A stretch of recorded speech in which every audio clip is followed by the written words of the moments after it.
नाजरीन अस्सलाम वालेकुम। नाजरीन, अल्लाह रब्बुल इज़्ज़त ने खंजीर को किस हिकमत के तहत पैदा किया, इसको पैदा करने का क्या मकसद था, कायनात का बदतरीन जानवर कैसे पैदा हुआ, इसके पीछे क्या तारीख है।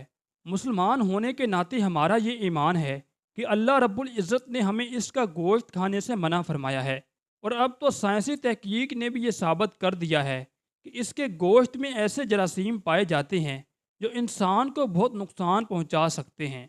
मगर अल्लाह रब्बुल इज़्ज़त ने इस जानवर को किस मकसद के लिए पैदा किया है, आज हमारी वीडियो का यही मकसद है। और आज हम आपको खंजीर के मुतल्लक इंतहाई अहम मालूमात फराहम करेंगे। नादरिन, खंजीर की पैदाइश का ताल्लुक बराह रास्त तूफ़ान नो और हज़रत नूह अलैहिस्सलाम की कश्ती के साथ जुड़ा है। हज़रत अब्दुल्ला बिन अब्बास रज़ी अल्लाह ताला अन्हो से रिवायत है कि हज़रत ईसा अलैहिस्सलाम के हवारियों ने कहा, क्या ही अच्छा होता कि आप अलैहिस्सलाम हमारे लिए किसी ऐसे शख्स की तख्लीक फरमाएं जो हमेशा इस कश्ती के पास रहा हो और हमें कश्ती नूह के बारे में मालूमात फराहम करे। तो हज़रत ईसा अलैहिस्सलाम ने मट्टी के एक ढेर से थोड़ी सी मट्टी उठाई और फरमाया कि ये उस कौम में से किसी एक शख्स की है। हज़रत ईसा अलैहिस्सलाम ने इस मट्टी पर अपनी लाठी मारी, इसमें से एक बूढ़ा शख्स बाहर निकल आया। इस बूढ़े आदमी ने हज़रत ईसा अलैहिस्सलाम और उसके हवारियों को बताया, हज़रत नूह अलैहिस्सलाम की कश्ती 1200 गज लंबी थी और 600 गज चौड़ी थी, और इसमें 3 मंजिलें थीं। पहली मंजिल में जानवर, दूसरी मंजिल में इंसान और तीसरी मंजिल में परिंदे थे। जानवरों की वजह से कश्ती में गंद पड़ गया, जो हज़रत नूह अलैहिस्सलाम के लिए बाइस परेशानी था। अल्लाह रब्बुल इज़्ज़त ने हज़रत नूह अलैहिस्सलाम की तरफ वही भेजी और उसमें फरमाया कि तुम हाथी की सूंड को पकड़ कर खींचो। तो हज़रत नूह अलैहिस्सलाम ने हाथी की सूंड पकड़ कर खींची, जिससे एक जानवर पैदा हो गया जिसका नाम खंजीर था। इसने बाकी तमाम जानवरों का फुसला जात को खा लिया और कश्ती को साफ कर दिया। नादरिन, खंजीर जब से पैदा हुआ है तब से ही अल्लाह रब्बुल इज़्ज़त ने और उसके रसूल सल्लल्लाहु अलैहि वसल्लम ने हराम करार दिया है। कुरान करीम में इसका वाज़ेह हुक्म है, इसलिए हम अल्लाह के हुक्म के पाबंद हैं, इसलिए ये नजसुल ऐन है। तहकीककारों ने भी इसके नुकसानात को बयान किया है। इसका सबसे बड़ा नुकसान ये है कि इससे कुव्वत बहीमिया में इजाफा होता है। इसका मुशाहिदा आप दिन रात मगरबी ममालिक में कर सकते हैं। नादरिन, किसी भी नबी के ज़माने में खंजीर हलाल नहीं था। हज़रत ईसा अलैहिस्सलाम के ज़माने के मतलब कुछ ईसाइयों का मानना है कि उस वक़्त खंजीर हलाल था, जबकि ये बात बिल्कुल झूठ है। इनकी शरीयत में भी खंजीर हराम था। हदीस शरीफ में आता है कि आखिरी ज़माने में जब हज़रत ईसा अलैहिस्सलाम तशरीफ़ लाएंगे तो खंजीर को कत्ल करेंगे। खंजीर की पैदाइश का मकसद हज़रत नूह अलैहिस्सलाम की कश्ती में जानवरों की वजह से पड़ जाने वाले गंद को साफ करना था।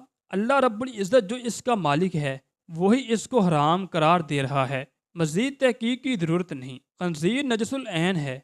हज़रत नूह अलैहिस्सलाम से लेकर अब तक तमाम अम्बिया खंजीर को हराम करार दे चुके हैं, इससे मुकम्मल इज्तनाब का हुक्म देते रहे हैं, यहाँ तक कि हज़रत ईसा अलैहिस्सलाम नाज़िल होंगे वही इसको कत्ल करेंगे। जाहिर है ऐसे गलीज़ जानवर का गोश्त रूह और जिस्म को भी पलीद कर देगा। नादरिन, इसके अंदर बुरी खसलतें पाई जाती हैं जिसके नतीजे में इसके खाने वालों में इसके असरात मुंतकिल हो सकते हैं, और ये बात खंजीर खाने वाली कौमों में जाहिर है कि इनसे हया और बेशर्मी निकल ही जाती है और वो मसले जानवर के ज़िंदगी गुजारने लगते हैं। इसकी शक्ल में बाज़ अक़वाम का मखस हुआ है, और जिस जानवर की शक्ल में मसख होता है वो खबीस तरीन जानवर होता है। बखलाफ गाय बकरी के अंदर तमाम खराबियाँ नहीं पाई जाती, इसलिए अल्लाह रब्बुल इज़्ज़त ने इनको हलाल करार दिया है, जबकि खंजीर को हराम करार दिया है।